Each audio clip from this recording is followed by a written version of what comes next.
Very many thanks for that, and so to the papers as ever. Tories in turmoil, says the Sunday Times. Two different stories there brought under that headline. One of them about Gavin Williamson, the Defence Secretary, who appears on a lot of front pages. And he's probably a very fine fellow, but in my view, he has a terrifying smile. Now, the Sunday Telegraph, there he is again, not smiling this time. Williamson, we'll talk about that story in great detail. Mandarins forcing May into Brexit betrayal is their main story. And that, to be clear, is not about either oranges or Chinese officials, but number 10 apparatchiks. We'll talk again a bit more about that. And then I was mentioning Piers Morgan and his great Trump interview, Trump's snub to PM over Brexit. That is the substantive story this morning from that interview, and you'll see a clip of that later on, and I will talk to Piers about it as well. And finally, there's The Observer in its new truncated form. And their main story is that the top academy schools sound alarm as cash crisis goes. And when you talk to people around the country, more and more people are saying, actually, school budgets, that's the real story that people like me on the TV are not talking enough about. So much to talk about. Where are we going to start? Let's start with that story, Isabel. Tories in turmoil. And I know what you mean about Gavin Williamson's smile. In fact, I remember seeing Gavin Williamson after Theresa May's awful, disastrous speech at the Tory party conference, when you would have thought that Gavin Williamson, then the chief whip, would be looking ashen-faced. And he was actually grinning, and I thought I was very bemused by this. But today I suspect he'll be smiling a lot less, because he is all over the Sunday papers for the wrong reasons. A man who has been relishing manipulating the media to his own advantage in actually a way that I've found quite astonishing to watch, and has been very impressive in the way that he's been getting his case out for more money for the armed forces. Basically, he's lobbying for cash. He is indeed, and it's, you know, a lot of people within the Tory party are very pleased about that. You know, they feel this has been a long time coming. But now he has misstepped, I think. There's been a serious error of judgment here, and he is all over the papers over this long time ago, this apparent office romance that he had, and all the questions that he has opened up about whether he's told the full version of events. Now, he denies lobbying and stuff. I suppose there is a real problem, Sam. If you're a cabinet minister and you have a passionate cause you believe in, whether you're Boris Johnson on the NHS or Gavin Williamson really thinking our armed services are underfunded, and you go out there and try and campaign publicly, we all say, aha, he's manoeuvring for the leadership. So you're damned if you do, damned if you don't.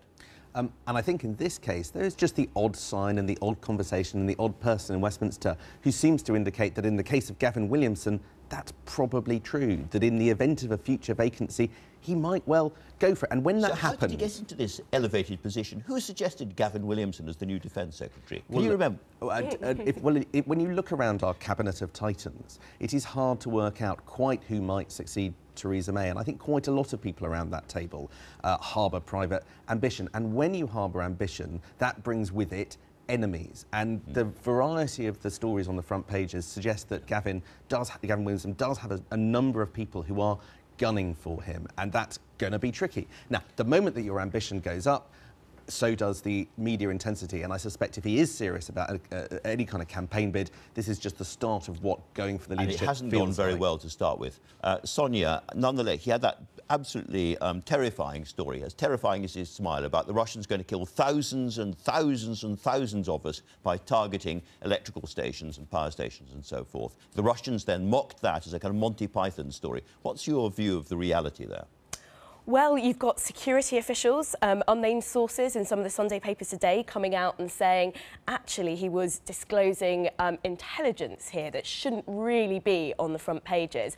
And I think there's some feeling in the Conservative Party that, you know, in going for that very prominent splash, saying this about Russia, Williamson was just trying to distract from, from allegations that papers were making. And I don't think that that's a very good look.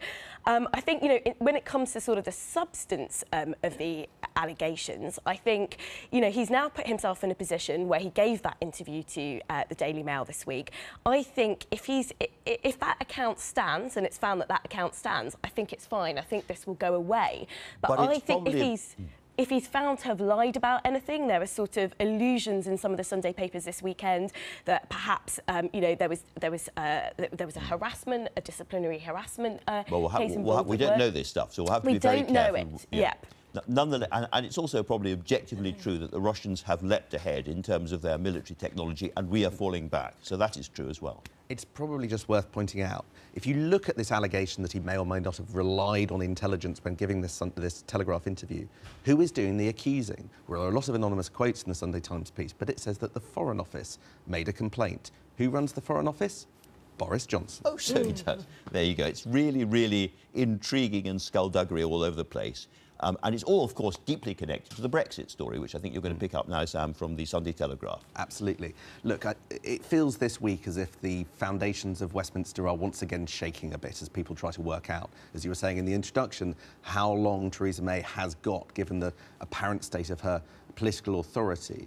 And that's the reason for that is three problems. You've got her indecision, it would appear. You've got the lack of vision that MPs complain about. And then you've got Brexit.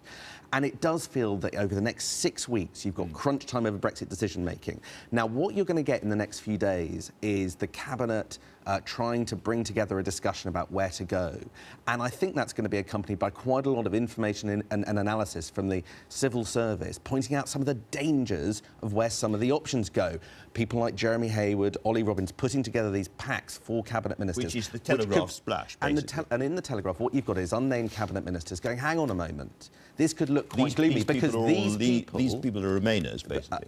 Because these people, these civil servants, aren't non-political actors. They're trying to influence the debate. They're trying to, as it were, push the Cabinet down a particular path. Whether that's fair or not, I'm not sure, but they're going, we don't like what they're saying. Let's try and unpack a little bit of this more. This particular sort of frenzy started with the Chancellor, Philip Hammond, suggesting that after Brexit there'd be very, very little change in our trade relationships with the rest of the EU. Was that a misstep by him? Precisely what the Prime Minister does not need right now at this incredibly sensitive moment for the Brexit negotiations and for her own leadership is her Chancellor suggesting that actually what we're going to get is this new thing called BRINO, Brexit in name only. Of course, he would say he wasn't talking about the deal we'd strike, but he wants a really, really relatively unchanged trading relationship afterwards. Now, the question about that, then, is if you're going to get that, what do you have to give the Europeans to achieve it? Well, I'm afraid that his way of trying to spin himself out of that hasn't worked at all with either MPs who support Brexit or, I suspect, the 17.4 million people who voted for it. And when you see in the papers, as we have done in the last 48 hours, this suggestion that actually the transition period might be extended for another year, that merely plays into people's deep-seated suspicions that it ain't going to happen. That it's not going to happen. It ain't going to happen. OK. Can I move on? I think that's enough Brexit just for the time being. We'll talk about Brexit a lot during the course of the programme. But I said earlier on, Sonia, that schools' budgets, you talk to people around the country, they raise it again and again and again. Schools in a real problem. And the NHS has got the headlines, rough sleepers have got the headlines, but schools have been slightly pushed out recently. Yeah, and that's why I picked this story. I think, you know, it's a great reminder when we're talking about high politics and Brexit that actually there is a very grim reality out there in the country, whether it is the NHS or rough sleepers or schools. And we've had the Christmas break for schools, so things have gone slightly silent on the school funding front. But now the Observer splash is top academy chains raising the alarm bells, saying that the government is not funding schools sufficiently. We know that, you know, the Institute for Fiscal Studies has pointed out that real per pupil spending is going down over the next few years. Deepest cuts to school funding since, you know, the early 1980s. We've had head teachers write to the Prime Minister, head teachers write to parents and saying, you know, we can't even afford things like toilet roll. You need to chip in here. And I think this is, you know, I think this story has very potentially significant political ramifications for the Prime Minister. So there are lots of Conservative backbenchers in marginal constituencies with schools that are going to be affected by these cuts. So I think it's going to cause problems. I think the other very interesting angle of this story is that academies are the flagship education reform of this government. Now, this raises questions about what happens if some of the bigger chains go bust. OK, let's move on. There's two other stories we absolutely must do. One is Donald Trump and one is the Labour trans story, which I'll be talking about later on. Let's start with that one. So there is basically a culture war going on, Isabel Hill. I think that segues quite nicely with Sonia's little party political broadcast there for the Labour Party. So absolutely agree with you, Sonia, that there are serious problems out there, schools, NHS, all the rest of it. What is Labour tying itself in knots over? It's a question of whether people who are transgender should be allowed to run on all-female shortlists. Now, I tried before coming on the programme to get some statistics about just how many people identify as transgender. Really difficult to get those stats, but I'm going to hazard a guess it's not in the millions or even in the tens of thousands. How many of those want to run for the Labour Party on an all-female shortlist?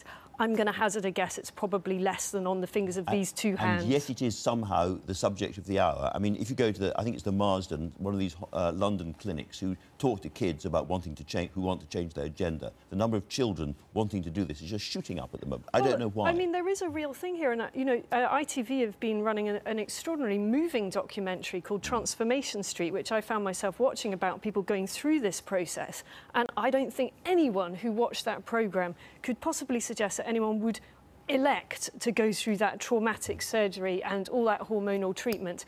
But I do think that we need to keep a sense of proportion, and it is not the right thing for Labour to be obsessing about. Philosophical question, Sam. But I don't want to talk any more about this because I want to talk about Trump only, and you've chosen Trump. So Piers Morgan, I'll be talking to shortly, got this interview with Trump, and he did get a real story out of that, which is Trump's quite hard-line position on Britain and Brexit, and also the EU, about which he's not a huge fan.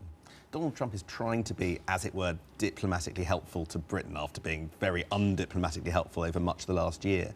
But once again, he couldn't quite help himself. He was suggesting that Theresa May should have gone in harder on the Brexit debates. He says he might come up to 2 times this year, which again won't necessarily help her.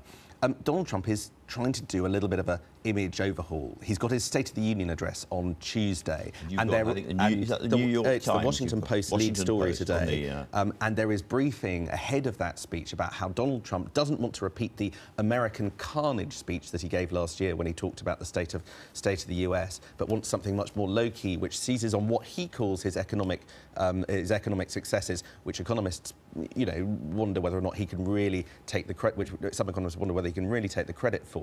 But can we see a lower-key Donald Trump that just gets on with the job? I don't know, maybe Theresa May gave him some tips. An extraordinary question to end on.